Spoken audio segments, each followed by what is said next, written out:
Assalamualaikum warahmatullahi wabarakatuh. Waalaikumsalam warahmatullahi Waalaikumsalam wabarakatuh. warahmatullahi wabarakatuh. Selamat siang semuanya. Semoga kita semua beserta keluarga selalu diberikan kesehatan, yang sakit segera diberikan kesembuhan. Itu pada khususnya, dan kita semuanya sebagai warga negara Indonesia dan dunia pada umumnya segera terbebas dari virus-virus apapun itu ya. Jadi pandemi ini segera berlalu, kita menyikapinya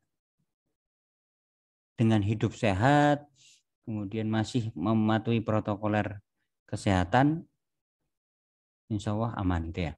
Jadi jaga kondisi tubuh, apalagi ini masih musim penghujan, tetap makan, jaga kondisi tubuh, olahraga sedikit gitu ya. Kemudian makan minumannya dijaga, jangan yang aneh-aneh gitu ya, yang bergizi. Oke, pada kesempatan hari ini kita akan membahas seperti yang saya tunjukkan di foto tadi. Ketika SMP, kalau yang saya berikan di grup tadi itu sudah konsepnya nanti SMA, sedangkan di SMP apakah pernah mendengar atau pernah dibahas materi tentang perbandingan senilai di SMP?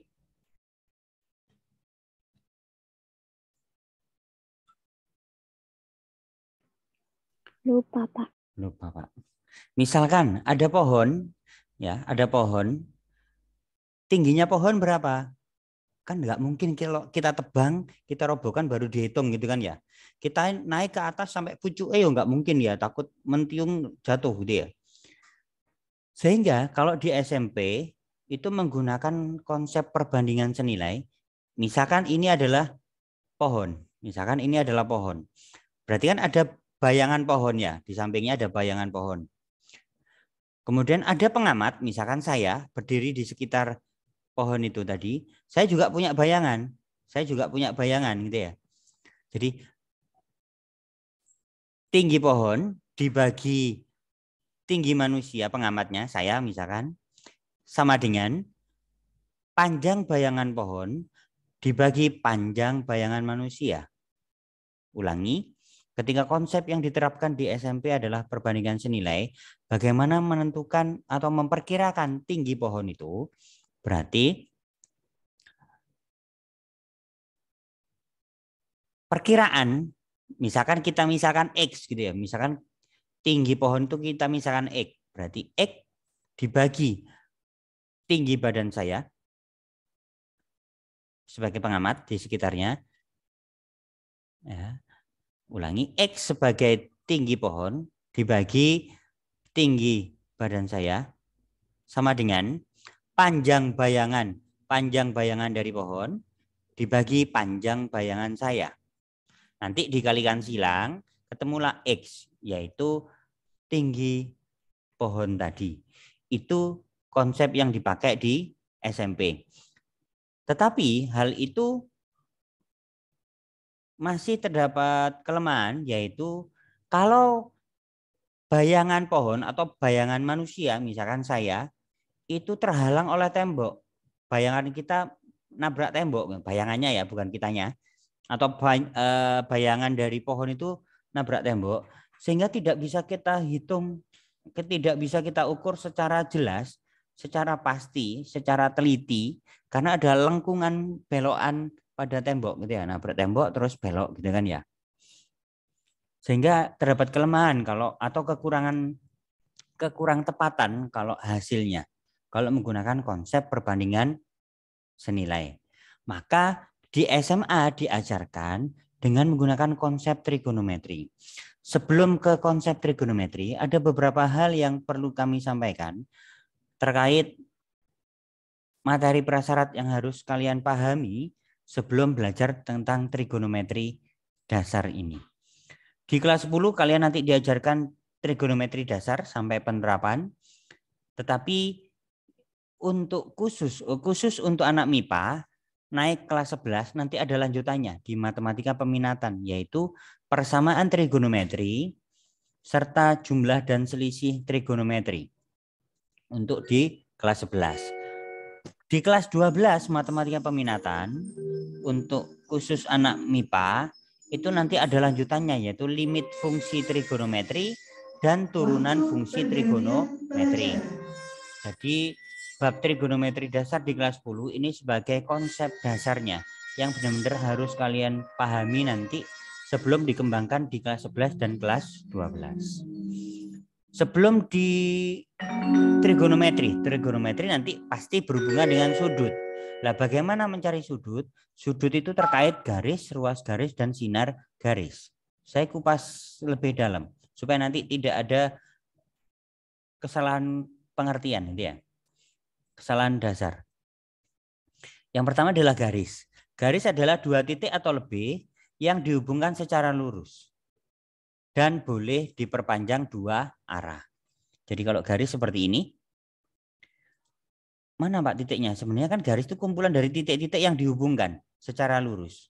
Banyak titik yang terdapat pada garis itu ya, yang dihubungkan. Sehingga kalau gaya bahasa saya, minimal dua titik yang dihubungkan itu nanti akan terbentuk garis.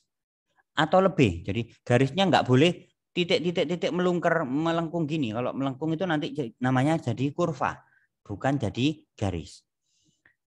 Dua titik atau lebih yang dihubungkan secara lurus dan boleh diperpanjang dua arah. Makanya garis itu ada panah kiri dan kanannya.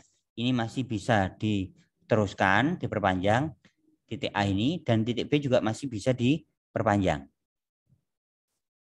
Penulisan garis AB itu dapat disimbolkan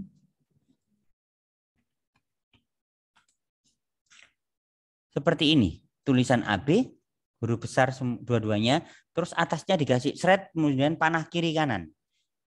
Simbol seperti ini itu sudah dibaca garis AB. Tidak perlu menuliskan garis kemudian simbol ini, gitu ya. Kecuali kalau menuliskan gini, garis AB berarti seperti itu. Garis AB ini boleh disimbolkan seperti ini. Itu tadi. AB huruf besar dua-duanya, atasnya dikasih garis kemudian dipanah kiri kanan.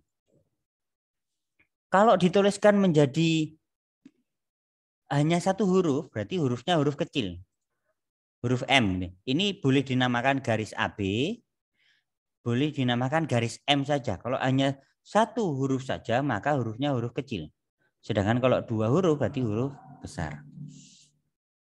Saya buat garis yang lain, supaya nanti proses pembuatan garis di Microsoft Word tahu. Kalau gambarnya. Saya klik insert, shapes. Kalau garis langsung yang ini, double arrow. Langsung double arrow. Ya. Pak, ini warnanya biru, saya mau ganti yang lain. Klik dua kali. Shape outline, ini shape outline, ganti warnanya. Ini akan jadi merah. Kita butuh yang hitam saja, gitu ya. Tuh. Ini garis. Garis yang kita beri nama apa? Kalau kita pakai spasi, titik P, ini misalkan titik P, ini misalkan titik Q. Kalau kita pakai spasi ya lumayan nunggu lama, gitu ya. Kita spasi nunggu sampai merem-merem ngantuk-ngantuk. Dilepas, ternyata masih di situ, gitu ya. Sama. Kalau kita pakai ini tabulasi, saya klik di situ di penggaris. Kalau misalkan Pak penggaris saya di Microsoft Word belum muncul, berarti klik view, rulernya diaktifkan dulu. Ini hilang, kalau diaktifkan dicentang. Ada. Kemudian kita klik di sini sekitarnya panah itu ya, sekitarnya panah kan ada garis patah-patah yang ke bawah itu untuk menandakan oh lurus apa tidak dengan bawahnya, dengan sampingnya. Kalau misalkan di situ saya tekan tombol tab. Di keyboard ada tulisannya TAB, itu tabulasi. Tab TAB, bukan tablet gitu ya. Kalau misalkan di sini saya beri nama huruf M. Tapi kalau saya pindah ke geser-geser, dipindah-pindah gitu ya.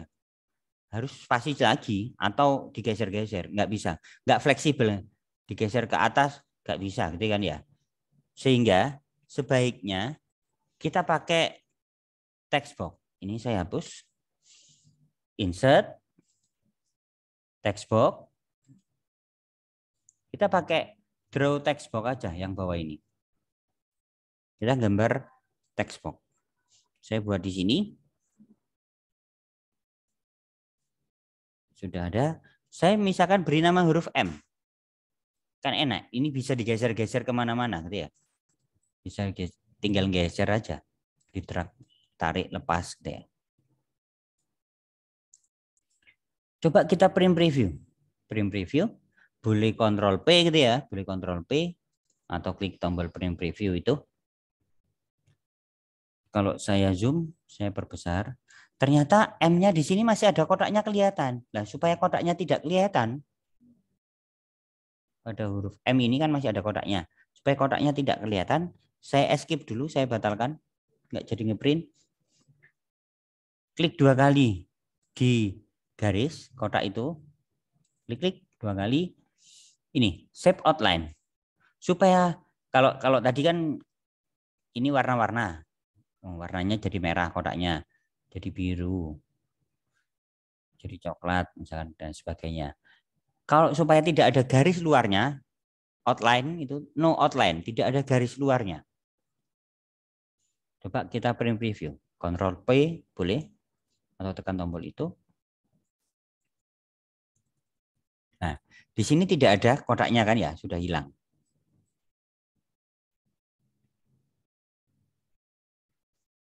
Kemudian kalau misalkan ini saya geser-geser, ternyata menutupi.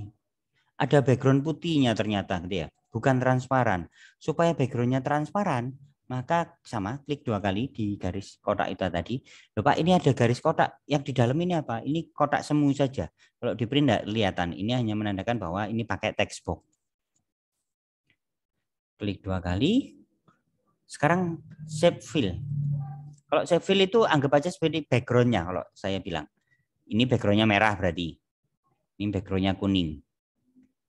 Ini backgroundnya biru. Supaya tidak ada backgroundnya alias transparan backgroundnya, pilih yang no fill. Nah, walaupun sepertinya menindih garis, tapi tidak akan menindih. Jadi transparan backgroundnya M itu. Ini saya taruh di situ. Kemudian saya copy, Ctrl C. Nah, boleh pakai ini, boleh pakai di home, copy gitu ya. Klik di luar, Ctrl V, tekan tombol kontrol dengan tombol huruf V. Tinggal ganti sekarang M. M-nya saya ganti N. Saya ganti N. Dan tinggal geser. Kalau misalkan bergeser sedikit-sedikit, boleh pakai panah kiri kanan atas bawah.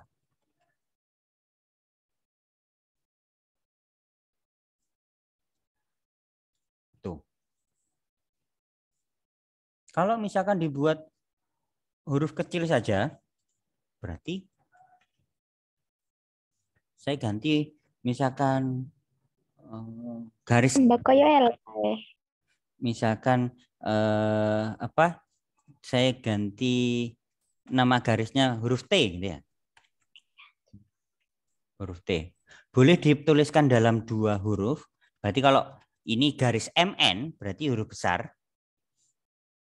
Tapi kalau dinamakan sebagai satu huruf, menggunakan satu huruf saja, huruf T kecil. Ya.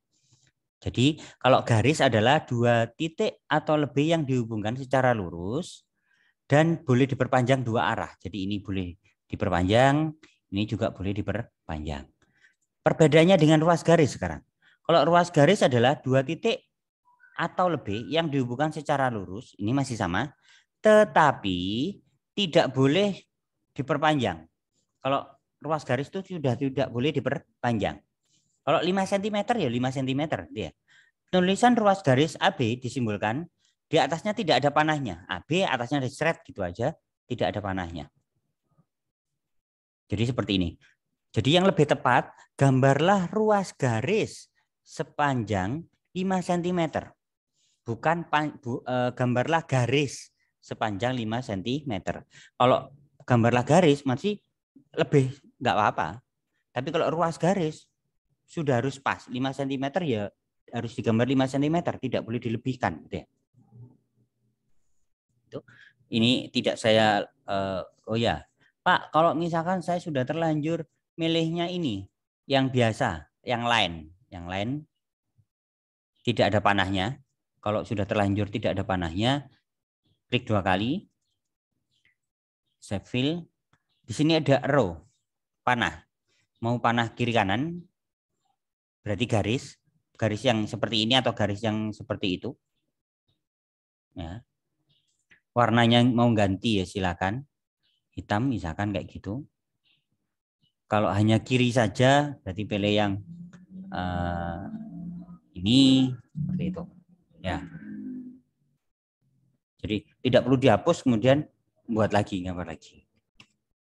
Ini langkahnya sama untuk text box-nya. Yang ketiga adalah sinar garis. Sinar garis adalah 2 titik atau lebih yang dihubungkan secara lurus, tetapi hanya boleh diperpanjang satu arah saja. Kalau di matematika peminatan sama fisika istilahnya adalah vektor. Penulisan sinar garis AB disimbolkan AB, atasnya thread, kemudian panahnya satu arah. Ke B saja atau ke A saja. Kalau vektor AB berarti A itu titik pangkal, B adalah titik ujung. Nggak boleh dibalik. Kalau vektor BA itu nanti berarti arahnya ke bawah, ke A. Ini kan di vektor, seperti vektor ya. Di matematika peminatan atau yang di fisika vektor kelas 10 dulu. Di SMP sudah pernah diajarkan tentang ini. Tentang sudut. Kalau sudut A dengan sudut B itu kan saling bertolak belakang. Ya, pernah kan ya kayak gitu? Sedangkan sudut C dengan sudut E itu saling apa? Sudut C dengan sudut E saling apa? Besarnya sama. Saling apa? Istilahnya. Berseberangan. Tapi di dalam berarti berseberangan dalam. Kalau mohon maaf, ini tadi mohon Terputus maaf, ya, ini Pak? tadi sempat terputus ya. Iya. Loh, kok Iya. hilang? Oke. Mohon maaf. Ya, ini internet di sekolah juga agak ini. Telkomsel aman? IM3 saya agak ini juga sinyalnya. Putus nyambung. Jadi di SMP sudah belajar tentang sudut yang bertolak belakang. Besar sudut A dengan besar sudut C ini sama. Saya perbesar.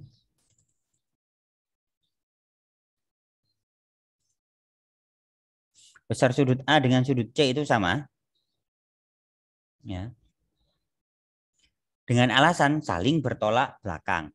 Besar sudut B dengan sudut D juga gitu. Sama besarnya. Dengan alasan saling bertolak belakang. Dengan syarat garis M dan garis P ini saling sejajar. Dengan syarat garis M dengan garis P ini saling sejajar. Yang dipotong oleh garis N. Sedangkan kalau besar sudut C dengan sudut E ini kan berseberangan. Saya dulu menghafalkannya garis ini sebagai jalan gitu ya. Besar sudut C dengan besar sudut E itu sama dengan alasan dalam berseberangan. Sudut H dengan sudut B juga gitu. Dalam berseberangan. Tetapi kalau besar sudut A dengan sudut G itu luar berseberangan. Kalau sudut A dengan sudut G itu luar berseberangan. Ini sudah pernah diajarkan di SMP gitu ya. Nah sekarang sudut itu apa? Sudut adalah besar daerah yang terbentuk dari perpotongan dua sinar garis. Kalau di vektor istilahnya apa? Perpotongan antara dua vektor dengan titik pangkal yang sama. Ya.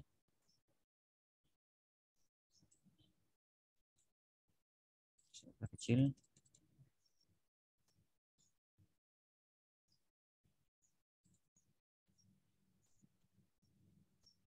Tuh. Sudut dapat disimbolkan boleh alfa, boleh beta, boleh gamma. Ini boleh pakai simbol aja. Di insert, simbol, nanti pilih kalau belum ada di sini, ini kan alfa, beta, gamma gitu ya. Ada ini simbol segitiga, kurang dari sama dengan, ini theta, ini tak hingga gitu ya, dan sebagainya. Kalau di matematika lebih banyak pakai sudut itu alfa, beta, gamma atau sudut X, sudut Y kayak gitu. Tapi di fisika biasanya lebih banyak pakai istilah sudutnya adalah theta. Jadi boleh terserah. Ataupun dapat disimbolkan dengan seperti tadi. Sudut A, sudut M kayak gitu. Jadi ini alfa. Alfa atau besar sudut alfa itu adalah daerah yang terbentuk dari dua sinar garis atau dua vektor dengan titik pangkal yang sama. Ini kan titik pangkalnya sama-sama di A. Ini ujungnya di B, ini ujungnya di C. Berarti inilah daerah inilah yang dinamakan besar sudut. Mungkin di SMP hanya dikenalkan satuan sudut itu derajat ya. Kalau di kalkulator ada kalkulator tulisannya DEG di layar kalkulator tulisannya DEG itu degree. Berarti kalau menggunakan sin cos tangan nanti di situ menggunakan satuan derajat. Sedangkan kalau di kalkulatornya tertulis RAD itu artinya radian. Kalau satu putaran penuh, ya, satu putaran penuh pada satuan sudut derajat itu setara dengan 360 derajat. Sedangkan satu putaran penuh pada radian itu setara dengan 2pi RAD itu radian, setara dengan 2pi radian. Berarti pi itu setara dengan berapa derajat? 1pi itu setara dengan berapa derajat? 180 derajat, Pak. Betul. Sama dengan 180 derajat, Elita. Pak, di sini pi, sedangkan di keliling lingkaran itu juga ada satuan pi.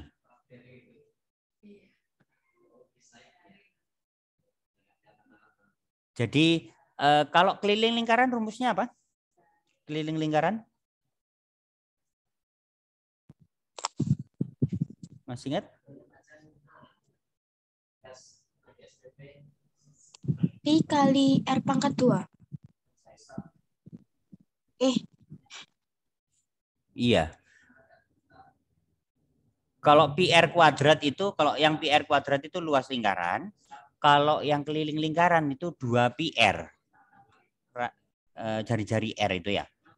Kalau pi di situ, kalau pi pada lingkaran itu kan 22/7. Atau boleh kalau didesimalkan 3,14 gitu ya. Pernah ada penelitian di belakang koma, 3 koma itu berapa angka di belakang koma? Pernah ada yang meneliti sampai 2 juta angka di belakang koma, itu masih kurang. Karena alat hitungnya mereka itu masih hanya support untuk 2 juta angka di belakang koma. Sehingga putus lagi ya. Berarti suruh selesai ya waktunya. Saya tambahkan sedikit. Jadi kalau pi pada lingkaran itu 22/7 atau 3,14, sedangkan pi kalau di radian itu nanti setara dengan 180 derajat. Dari mana? 2pi sama dengan 360 derajat. Berarti pi sama dengan 360 derajat dibagi 2. Maka pi itu pada derajat ya, pada sudut pi itu setara dengan 180 derajat. Indonesia menggunakan satuan derajat, sedangkan radian itu dipakai untuk oleh beberapa negara lain. Kalau grade itu dipakai oleh dulu namanya kan Uni Soviet, terus pecah jadi beberapa negara antara lain Rusia dan beberapa negara lain. Itu satu putaran penuh menggunakan satuan grade yaitu 400 grade. Karena perbedaan ini sehingga pesawat tempur buatan Uni Soviet waktu Perang Dunia dulu itu tidak bisa dideteksi oleh pesawat tempur buatan negara lain. Sehingga pernah disebut sebagai pesawat tempur siluman.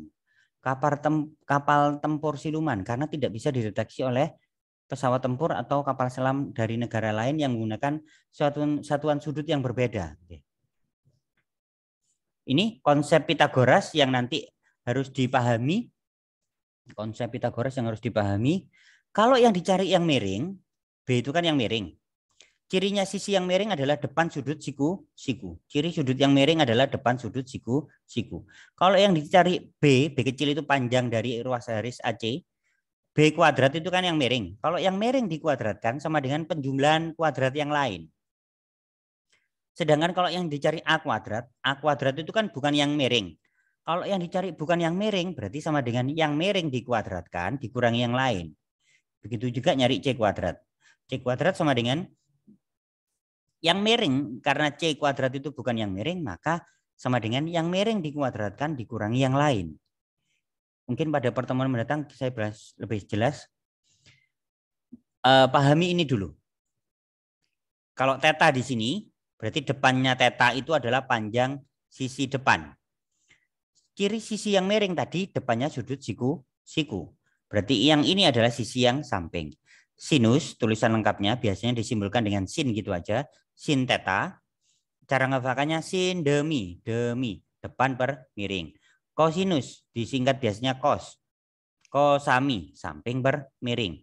Tangan, tandesa, depan ber samping. Ada yang menuliskan bukan tan tapi TG. Jadi ada buku atau guru yang kadang-kadang menuliskan bukan tan tapi TG. Sama. Tapi secara internasional dituliskan tan. Karena semuanya 3 huruf kan ya. Sin 3 huruf, kos 3 huruf, tangan juga 3 huruf. Kan? Dan kedua-duanya kan sin dan kos itu diambil 3 huruf pertama. Maka tangan diambil 3 huruf pertama. Supaya seragam gitu ya. Coba nanti dilihat contoh yang sudah saya bahas ini. Nanti berikut setelah ini saya kirimkan file ini untuk kalian pelajari gitu ya. Karena waktunya sudah habis. Oh belum ya? Belum. Masih saya sampai jam 12.30 kan ya? Oke, lanjut. Sorry. Nggak ngebut wes lagi. Dari satuan sudut di sini ada yang perlu ditanyakan?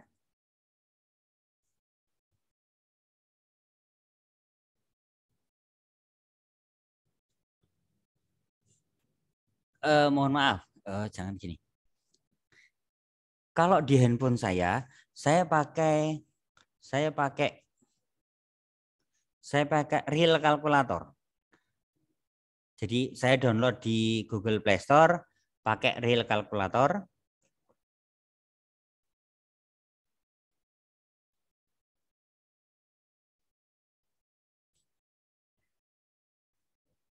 Pihak puskesmas nelpon nanti aja dulu. Karena saya pengajuan vaksin untuk yang ketiga untuk guru-guru dulu. Jadi saya pakai real kalkulator download dari Play Store.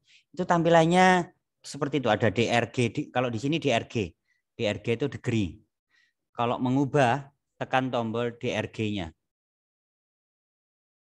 DRG ditekan, nanti jadi grade yang di atas tulisannya. Tekan DRG lagi, nah di DEG, degree. Tekan tombol DRG lagi jadi radian, RAD gitu ya. Kalkulator nanti dipakai untuk sudut-sudut yang bukan istimewa. Mungkin sudah pernah disinggung atau dibahas sedikit di fisika, karena di fisika butuh sin 0 derajat, sin 30 derajat, 45 derajat, 60 derajat, 90 derajat. Itu adalah sudut-sudut istimewa. 0 derajat, 30 derajat, 60 derajat, 45 derajat, 60 derajat, 90 derajat. Itu nanti juga dibahas pada pertemuan-pertemuan mendatang gitu ya. Di Indonesia soal-soal lebih banyak menggunakan hanya 2 ini kalau di soal di Indonesia. Derajat yang dirubah ke pi atau pi yang dirubah ke derajat. Untuk pertemuan mendatang aja saya bahas kalau misalkan langsung berhubungan dengan trigonometrinya langsung gitu ya. Ini masih pengenalan.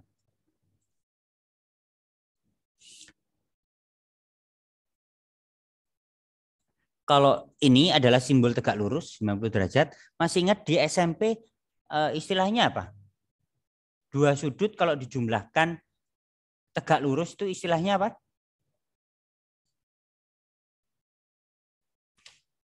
Kalau saya dulu membuat singkatan komsi, komplement siku-siku ya. Kalau saya dulu menghafalkan itu komsi, komplement siku-siku gitu ya.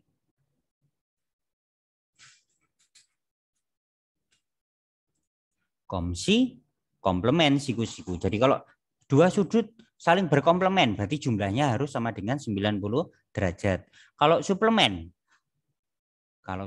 itu 2 sudut atau berapa sudut yang dijumlahkan hasilnya harus sama dengan 180. Kalau komplement itu siku-siku, saya ngafalkannya dulu waktu sekolah komsi, komplement siku-siku.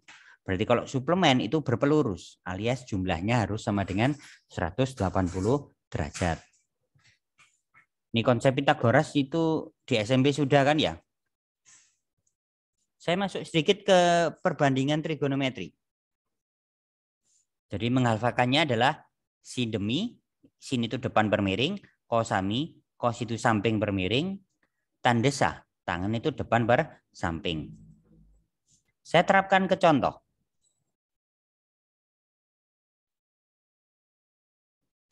Ada segitiga yang kalau tidak diamati secara jelas, di sini adalah Pak, semua ruas garisnya miring. Berarti yang miring yang mana lebih tepatnya? Seperti yang saya bilang tadi, cari yang depan sudut siku-siku. Oh, ini sudut siku-sikunya. Berarti depannya ini yang miring. Jadi depannya ini yang miring. Ini alfa, ini samping sudut nempel di alfa, nempel di sudutnya itu samping. Depan sudut adalah depan dari sudut yang diketahui. Oh, ini alfa. Berarti depan sudut alfa di mana? Di sana. Berarti ini sisi depan, panjang sisi depan kayak gitu. Kalau saya buat langsung angka, berarti sisi miringnya di sini kan ya, karena depan sudut siku-siku. Kalau di sini titik sudutnya Y besar, maka panjang garis ini, depannya ini, disimbolkan dengan huruf Y kecil. Kalau di sini titik sudutnya X besar, maka panjang garis depannya ini dinamakan panjangnya adalah X kecil. Di sini titik Z besar, maka panjang rusuk depannya ini dinamakan Z kecil. Karena depan sudut siku-siku yang ini, maka ini adalah sisi yang miring. Alfa di sini saya pakai sudut beta. Depannya beta mana? Oh ini. Depannya beta itu rusuk yang ini. Depannya sudut beta. Maka ini adalah sisi depan. Sedangkan kalau yang menempel dengan yang lain tinggal satu kan ya, tinggal satu ruas garis. Yang menempel dengan beta itu adalah sisi samping. Sehingga kalau ada soal yang diketahui sin beta diketahui 12/13. Ingat sin tadi apa? Sin itu demi, depan per miring. Depannya itu yang mana? Mungkin ini saya ganti aja supaya nggak bingung. Saya hapus saja. Demi, depan per miring. Depannya yang mana? Depan beta. Ini berarti, oh ini yang 12. Ditulis 12. Yang miring. Yang miring mana? Miring itu depannya sudut siku. Berarti ini yang 13. Kayak gitu. Dari ini sudah diketahui X sama dengan 12, Y sama dengan 13, Z-nya kan belum tahu. Z-nya atau panjang sisi sampingnya belum tahu. Kita terapkan teorema Pitagoras atau aturan atau hukum atau dalil Pitagoras. Sekali lagi aturan Pitagoras itu berlaku untuk segitiga siku-siku. Untuk segitiga siku-siku.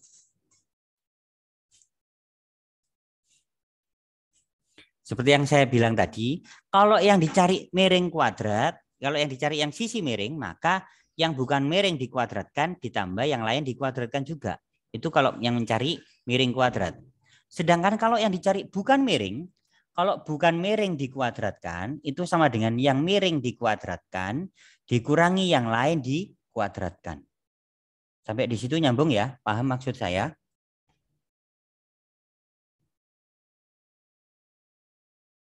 Maka Z itu kan bukan yang miring. Z itu yang bukan yang miring. Karena yang miring itu Y. Karena depan sudut siku.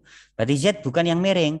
Berarti Z kuadrat sama dengan yang miring dikuadratkan dikurangi yang lain dikuadratkan. Yang miring tadi kan Y. Berarti Z kuadrat sama dengan Y kuadrat dikurangi X kuadrat. Z kuadratnya dibiarkan. Y-nya tadi sudah ketemu atau diketahui 13. Berarti 13 kuadrat dikurangi X. X-nya tadi sudah diketahui 12. Berarti dikurangi 12 kuadrat. 13 kuadrat itu 169. Dikurangi 12 kuadrat itu 144.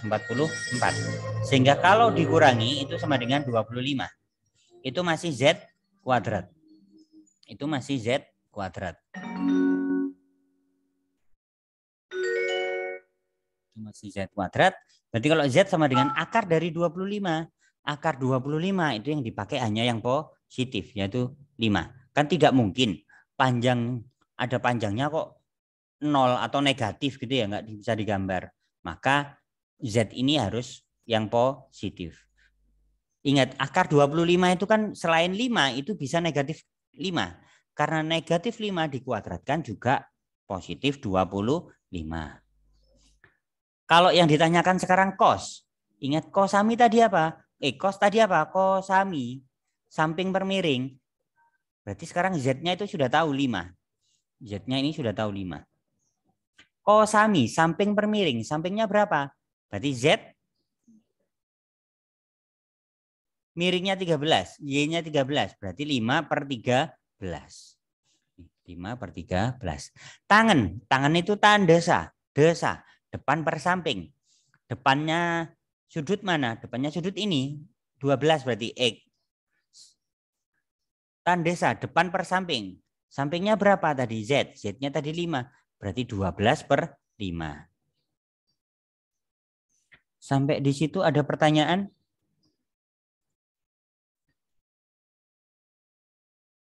Tidak. Bisa dipahami? Saya lanjutkan Bisa, dikit. Pak. Saya lanjutkan Bisa, 3 Pak. ini. Kalau kosekan, ditulis lengkapnya, tulisan lengkapnya kosekan, beta, ini lanjutannya dari yang tadi ya. Kosekan, ada yang nulis kosek, C-O-S-E-C, ada yang nulis CSC. Saya mengikuti aliran yang CSC. Karena ingat, sin, kosinus dituliskan 3 huruf, sin. Kosinus dituliskan 3 huruf, kos. Tangan dituliskan 3 huruf, tan, gitu ya. Jadi saya menggunakan 3 huruf. Kenapa kok nggak pilih kos, Pak? Ya kan kosnya tadi sudah dipakai kosinus. Makanya saya pakai CSC. Dan ini banyak buku yang juga maaf kebalik. Yang beberapa buku yang dulu itu sudah saya lebih sependapat dengan yang menuliskan CSC. Second, SEC kan belum ada yang pakai gitu ya. Berarti boleh dipakai 3 huruf depannya. Second X, SEC. Kotangan.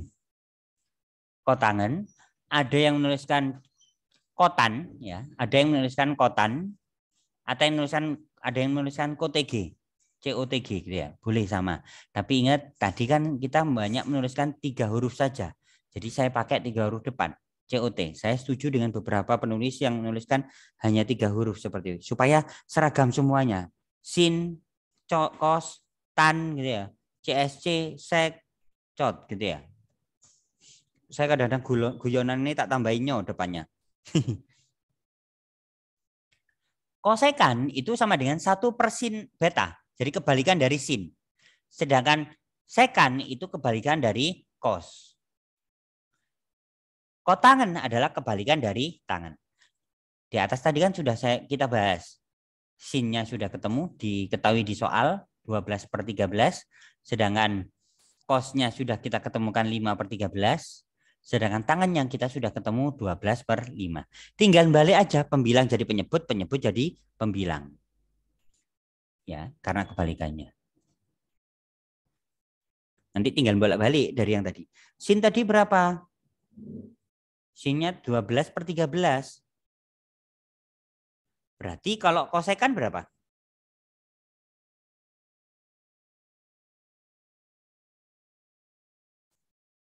Berapa berarti? 13 per 12. Tinggal balik aja. Oke, mungkin pertemuan kali ini cukup sekian dulu. Nanti kita sambung pada pertemuan berikutnya. Untuk besok itu pembelajaran online semuanya. Baik kelas 10, kelas 11, kelas 12. Sampai hari Jumat, setelah itu dievaluasi. Semoga tidak ada yang terpapar, tidak ada yang sakit aneh-aneh, kita diberikan kesehatan, yang sakit diberikan kesembuhan, kita diberikan kemudahan dan kesuksesan. Amin ya robbal alamin. Ada pertanyaan?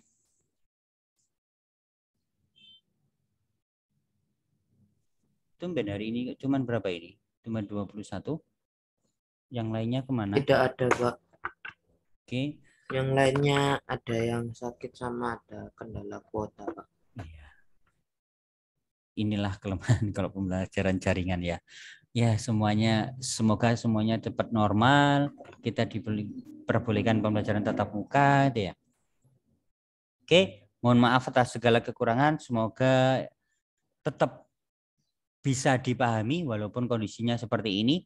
Nanti saya kirimkan filenya. Assalamualaikum warahmatullahi wabarakatuh. Waalaikumsalam. Waalaikumsalam warahmatullahi wabarakatuh. Ya, Terima kasih, sama-sama. Pak. Ya, sama-sama.